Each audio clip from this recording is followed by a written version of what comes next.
والطهارة من الأحداث جائزة بماء السماء والأودية والعيون والآبار وماء البحار. ماء البحار бұның бәрі الماء المطلق дейді. Яғни дәрет алуға жәрәйтің сулар, аспанның суы дейді. Қазір ағып жатқан жаңбырдың суын жинап алып, бөшкеге шаң-паңдары тұнып, бетінен алып, дәрет алсақ, таза су болады. Қардың суын әкеп үйге ертіп, шаңдарын бәрін тұндырып, бетіндегісін алып дәрет алсақ, мұз, бұршақ ертіп алып несек болады. Аспанның сулары деген жауып тұрған қар нелердің суы.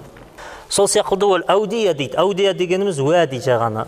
Ойшық жерлерге жиналып қалатын сулар болады, ол көлшіктер. Сондай көлшіктердің сулары болады дейді. Бұлақтың сулары болады, ойын көздердің дейді. Атқып жерден ағып шығып жатқан көздер тауда көп, етектерінде көп ағып жатыр. Ол әбар дегеніміз бирун, құдық. Құдықтың сулары жарамды. Омәйл бихар, теңіздің сулары жарамды. Теңіздің сулары, бұған барлығына хадис келеді. Бұл суларды мәл мұтлақ деп атайды. Жалпы су. Су деген кезінде осы суларға арналған. Су дегенде осы суларды түсінеміз. Уәлә тәжузу бима яғтусира мина шәджари вә сәмар. Енді судың түрлерін бәрін өтіп шығайық. Сосын Құдай қаласа дәлелдеріне сосын бір жолата көшерміз. Су қандай сумен болмайды? Ағаш пен жемістерден сығып шығарған шырындарынан болмайды дейді. Анау аққайынан не? Березовый сок дейміз. Шырыш болады ғой. Қарбыз, қауынды езіп, ішінен суын құйып алсақ, дәрет алуға жарамайды. Жоқ, негізі таза ол. Нәжас емес. Халал нәрсе таза. Сондықтан ғалымдар суды тахир би нәфсихи ва мутахир ли ғойрихи, яғни түрге бөледі. Өзі таза, басқаны да тазартушы дейді. Ол деген жаңағы бірінші айтылған сулар, өзен, көлдің сулары өзі таза, нәжас емес. Мынау су. Басқаны да тазартады дейді. Басқаны да тазартады дегеніміз дәрет алуға жарайды. Дәрет алсақ тазарады деген сияқты. Екінші түрі мынау енді айтылып отырған шырындар. Өзі таза дейді. Өзі таза дегені халал деген нәрседе нәжас жоқ деген сөз. Қарбыздың суы, шырындар өзі таза, халал ішеміз ғой. Бірақ ғойру мутахир ли ғойрихи дейді. Бірақ басқаны тазарта алмайды дейді. Таза су. Түсінікті? Ол жаңа шырын, андай не жоқ қой, ішінде қант секілді қосылған нәрселер жоқ. Газ ғана ғой. Түсінікті? Таза су. Өзі таза, басқаны да тазартады. Өзі таза, басқаны тазарта алмайды дейді. Үшінші, ол өзі таза емес. Болды, өзі таза емес дегеннен кейін ол басқаны да тазарта алмайды. Нәжас қосылған су. Енді үш түрін айтып жатырмыз. Біріншісі жағаны өзі таза, басқаны тазартады, жаңа өзен, жаңбырдың сулары. Екіншісі өзі таза, бірақ басқаны тазарта алмайды. Бұл жаңағы жемістің сулары. Ішуге болады, қарбыз жеуге болады, сығып суын ішуге болады, бірақ дәрет алуға келмейді. Шырш қыласың ғой бүкіл жерде. Уәлә бимайл ғалаба алейхи ғойруху тахир жәмет ва ахраджухан ан табилма. Сол секілді суға таза нәрсе қосылса бола береді деп жатыр. Таза нәрсе қосылса. Бірақ судың табиғатынан шығарып берсе болмайды дейді. Мысалы, сорпа ішеміз. Нәжас емес, таза ғой. Бірақ ол су емес, сорпа. Майлы болады, суды қасиеті кеткен, шығып кеткен ол. Су деген сипаты жоқ ода. Сорпа. Енді мына бір стакан суға бір-екі тамшы сорпа таңып кетті. Аздап бетінде май, аздап көрініп тұр. Біз бұған сорпа дейміз ба, су дейміз ба? Су. Аздап сорпа қосылған су дейміз. Яғни мынаны су десек, демек дәрет алуға болады. Өйткені сорпа қосылатқан ол таза нәрсе, нәжас емес. Сабын нәжас емес, керісінше нәжасты кетіреміз олмен. Сабын қосылып кетті, таза нәрсе, нәжас емес. Аздап сабын су дейміз. Су қосылған сабын демейміз. Сабын қосылған су дейміз. Өйткені бұның көпшілігі су, судың сипатын білдіріп тұр. Яғни таза нәрсе топырақ мысалы. Аздап лайланып тұр, жаңбырдың суын алып ек, аздап лайланып тұр. Мынаны қараған кезінде біз лай дейміз ба, су дейміз ба? Су. Аздап лайланған су дейміз. Су десек, демек ол судың жынысынан шығып кетпеген, судың сипатынан шығып кетпеген. Ондай сумен ала беруге болады. Аздап бір сипаттар өзгерсе де, бірақ қосылып жатқан нәрсе таза нәрсе болу керек, нәжас емес нәрсе. Түсінікті ме?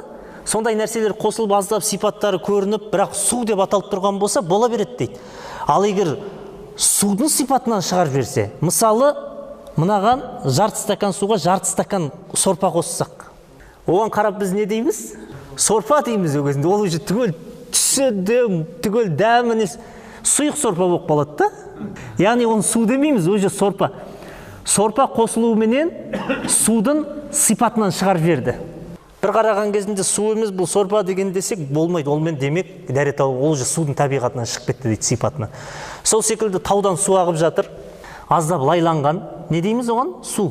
Дәрет ала береміз. Ал бірте жаңағы лайға айналып кетті, сұйық лай. Оған су дейміз бе, лай дейміз бе ағып атқан? Сұйық лай ағып атса, уже су аз да ішінде. Ол ағып жатса да одан дәрет алуға болмайды, өйткені ол су емес, лай, уже сұйық лай ағып атқан. Судың сипатынан шығып кетті да. Ол кезінде болмайды өзі. Түсінікті ма? Мысалы, уксус көрінбейді қолда, бірақ дәмін көрсек, уксустың дәмі ұрып тұр, иіс ұрып тұр. Бұған уже су демейміз, уксус дейміз. Болмайды өзі. Аздап қана қосылды, аздап қана дәмі білінеді, бірақ ішіп не істеп қарасақ, білінер білінбес, бірақ судың не істеп тұр, ол кезінде бола береді. Шамалы, таза нәрсе, бұл таза нәрселерге айтылып жатыр. Таза нәрселер. Нәжас нәрселер қосылса, болды, ол кезінде қарамаймыз, сипаты қандай деп қарамаймыз. Түсінікті? Яғни таза нәрсе қосылатын болса, нәжас емес нәрсе қосылатын болса, судың сипатынан шығарып жібермесе, онда ала береміз. Ал судың сипатынан шығарып жіберсе, су емес, ол уже басқа нәрсеге айналдырып жүрген болса, ол кезінде болмайды. ويجوز الطهارة بماء خالطه شيء طاهر فغير أحد أوصافه كماء المد والماء الذي يختلط به الأشنان والصابون والزعفران. Жаңағы айтқандай, жаңағындай таза нәрселер қосылғанда кейбір сипаттарын өзгертіп жіберсе де бола береді дейді алуға. Сабын қосылып кетті, түсі өзгеріп кетті, ағарып тұр. Аздап ағарып тұр. Бір сипат өзгерді. Бола береді дейді. Таза нәрсе де өйткені ол. Таза нәрселерден бір сипат, бір-екі сипат өзгерсе, онда проблема жоқ. Таза нәрсе өйткені. Судың жаңаны 3 сипаты да өзгеріп кетсе, демек ол су емес қой. Басқа нәрсеге айналып кеткен болды ғой. Яғни сорпаның дәмі шығып тұр, түсі де сорпа, иісі де сорпа. Болмайды да, уже ол судың сипатынан шығып кетті. Ал аздап түрі өзгерді, бірақ дәмін көрсек, сорпаның дәмі жоқ, иісі жоқ. Бір сипат өзгерді ма, проблема жоқ дейді одан. Аздап қана не істеген болса. Мынау сабын, үшнен деген жаңа шафран дейді, зафаран деген нәрселер қосылса, бір кейбір сипаттары өзгерсе, проблема жоқ оған дейді, таза нәрсе қосылғанда. Яғни манағы айтқандай ғой, судың сипатынан шығарып жібермесе, бола береді. Жаңа лайланған су, мысалы, сипат өзгеріп кетіп тұр ғой, мутный болып, бола береді. Дәрет ал. Судың сипатынан шығарып жібермесе болды. وكل ماء وقعت فيه نجاسة لم يجوز الوضوء منه. Ал قليلا كان أو كثيرا. Ал енді нәжас қосылса, болды өзінде. Ол аз қосылды ма, көп қосылды ма болмайды. Мысалы, мынау стакан суға бір тамшы қан тамып кетті. Ол шамалдан кейін көрінбей кетті. Адырап. Ішіп көрбек, дәм өзгермеген, түсі де қайтадан су қалпына келіп тұр, иісі де жоқ. Сипаты өзгерген жоқ, ол су. Бірақ біз білеміз ғой жаңа нәжастанған. Ешқандай сипаты өзгермесе де, бірақ біз білсек бұған нәжастанған болмайды. Ол аз болсын, көп болсын. Және олды тағы да бөлет бұл жерде ғалымдар. Көп су, аз су деп. Аз суға түсіп кетсе, нәжас түсіп кетсе, онда болмайды дейді. Ал үлкен суларға түсіп кетсе, ол кезінде дәмін несін қараймыз да, жоқ па, дәмі жоқ па, алып кете береміз дейді. Өйткені үлкен сулар өздері тазартып тұрады деген да. Теңіз, көлшіктер олар тазартып тұрады деген. Оған келеді мұнда, бүкіл хадистер келеді. لأن النبي عليه الصلاة والسلام أمر بحفظ الماء من النجاسة فقال لا يبولن أحدكم في الماء الدائم ولا يغتسلن فيه من الجنابة. Және бұл аз суға айтылып отырғандығын айтады. Аз суға қандай да бір тамшы болса да нәжас түсіп кетсе, ол нәжас аз ба көп па қарамаймыз, ол судың барлығын бүлдіреді.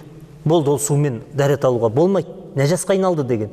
Өйткені сұйық нәрседе нәжас не істейді, тез араласады. Бұған пайғамбарымыз саллаллаху алейхи ва саллям жерде хадисін келтіріп жатыр. Пайғамбарымыз саллаллаху алейхи ва саллям айтады: «Әл-мә'ид даим» дейді. Даим деген тұрған су, стоячая вода дейміз ғой, бұл шағын суларды айтып жатыр. Ағысы жоқ, кіріс шығысы жоқ, кішкентай суларды айтып жатыр, аз сулды. Бұндай аз суға дейді, Біреу дәрет сындыратын болса, одан ғұсыл құйынып жүрмеңіздер деді. Бассейн мысалы, кіріс шығыс жоқ. Бөшкеде су тұр. Ішіне дәрет сындырып қойдың ба, немесе кішкене қан тамып кетіп не істеді ме, болды, одан дәрет алып ғұсыл құйынуға болмайды деп жатыр да. Аз су. Өйткені пайғамбар мәи дәйім деп жатыр. Дәйім дегеніміз тұрған су деп жатыр. Кіріс шығыс жоқ. Сондықтан бұл жерде хадистерден алады да, ғалымдар суды тағы да бөледі. Ағынды су, тұрған су деп. Яғни аз су, көп су деп.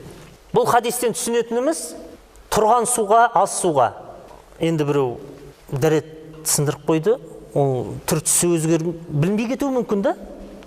Иісі де шықпай білінбей кетуі мүмкін. Бірақ пайғамбарымыз қайтарып жатыр. Дәрет сындырылды ма, болды, одан ғұсыл құйынып болмайды деді. Ол жерде иісі, түсіне қарандар деген ондай нәрсе айтқан жоқ. Бол, жіберіп қойды ма, болмайды деп жатыр да, бірден. Жалпылай айтып жатыр. Сол секілді екінші хадисті келтіріп жатыр. Қаулы алейхиссалату вассалам: "Иза истайқаза ахадукум мин манамихи, фала яғмисанна ядаху фил ина хатта яғсилаха саласан, фа иннаху ла ядри айна батат ядуху." Бұл хадис басында да келген. Пайғамбарымыз саллаллаху алейхи айтады, кімде-кім ұйқыдан тұрған болса, қолын анау дәрет алатын суға батырып жібермей, бірінші қолын бөлек жуып алсын 3 мәрте дейді. Ол өйткені түнде қолы қайда түнеп шыққанын білмейді ғой дейді. Нәжас шығатын жерге жағаны ұйықтап жат білмейсің ғой. Қасиым дедім ба, салып жаттың келді ма, қолын білініп қалды делік, білмедік. Соны айтады, білмейсіңдер ғой қолдарын қайда түнеп шыққан. Сондықтан таңертең тұрғанда мына қолды бөшкеден, шарадан, бір ыдыстан бүйтіп дәрет алатын болса, қолды батырмасын деп жатыр. Ол деген сөз не? Мынау құрғақ болса да, аз болса да, ана суды бүлдіреді деген сөзді. Аз болса да тұрған суды бүлдіретіндігін білдіріп жатыр пайғамбарымыз саллаллаху алейхи дейді. Сондықтан тұрған суға аз болсын, көп болсын, нәжастың аздығын, көптігін қарамаймыз. Аз болса да бүлдіреді дейміз деп жатыр да. وأما الماء الجاري إذا وقعت فيه نجاسة جاز الوضوء منه إذا لم يرى لها أثر لأنها لا تستقر مع جريان الماء. Ал енді ағынды суға дейді, жаңағы өзен ағып жатыр, көл, үлкен сулар. Былайша айтқанда ағынды суды ғалымдар екі түрге бөлген. Хақиқи және үкіміндегі ағынды су деп. Ағынды су деп негізгі хақиқатындағы ағынды су мынау Іле өзенін айтсақ болады, тоқтамастан ағып жатыр. Мынау көлшік бар ғой, анау Төле би көшесінде. Ағынды су бір жағынан кіріп жатыр, бір жағынан шығып жатыр. Жазда көлік қояды ғой, суға түсетін.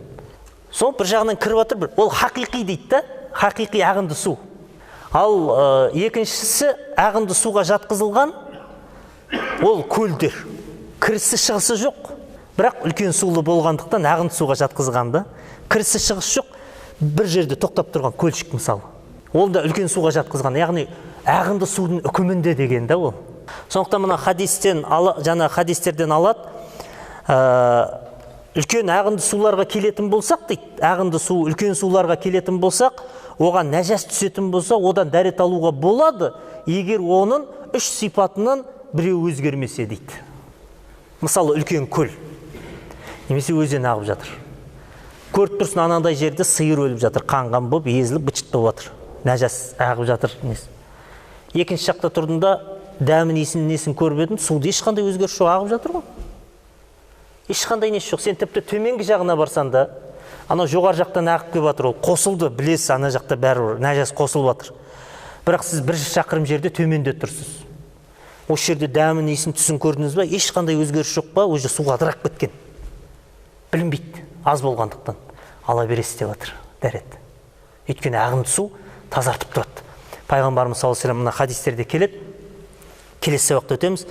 Су туралы айтқан кезінде, бұл үлкен сулар туралы айтқан, су деген таза және тазартып тұрады, өзі тазартып тұрады, басқанды тазартады деген да. Теңізге барсаңыздар, бір Алланың құдіретін көресіздер. Күндіз кәдімгі адам пляжға суға түсіп жүресіз, ешқандай толқын жоқ, бір жайбарақат, бір Аллах тағала енді адамдарға бағындырып қойдық деді ғой, бүкіл теңіздерді, бұлттарды, барлығын адамдар үшін қызмет қылып бағындырып қойдық. Теңіз кәдімгі суға түсіп алсын дегендей тұрады. Кешке асыр ақшамнан кейін басталады. Толқын, прилив, көтеріледі 1-2 метрге су. Толқын ұрады да тұрады. Таңертең қарасаңыз, қайтадан су түскен, қалпына келіп қалған, жағада 3-4 метр жерде, андай жерде көтерілген кезін жағаға алып келеді ғой.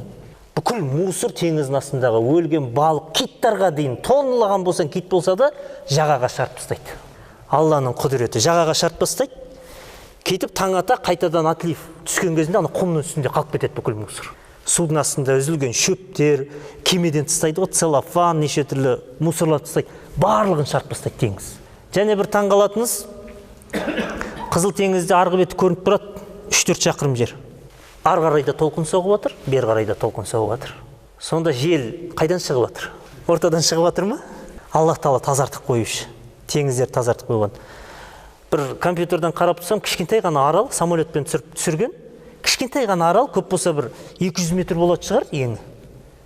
Толқын бүкіл жақтан соғып жатыр да. Жел ғой негізі толқында әкеп соғатын.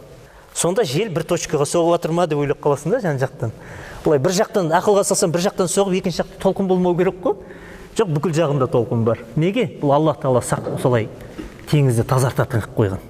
والغدير العظيم الذي لا يتحرك أحد طرفيه بتحريك الطرف الآخر إذا وقع نجس. Жақсы, осы жермен тоқтатайық.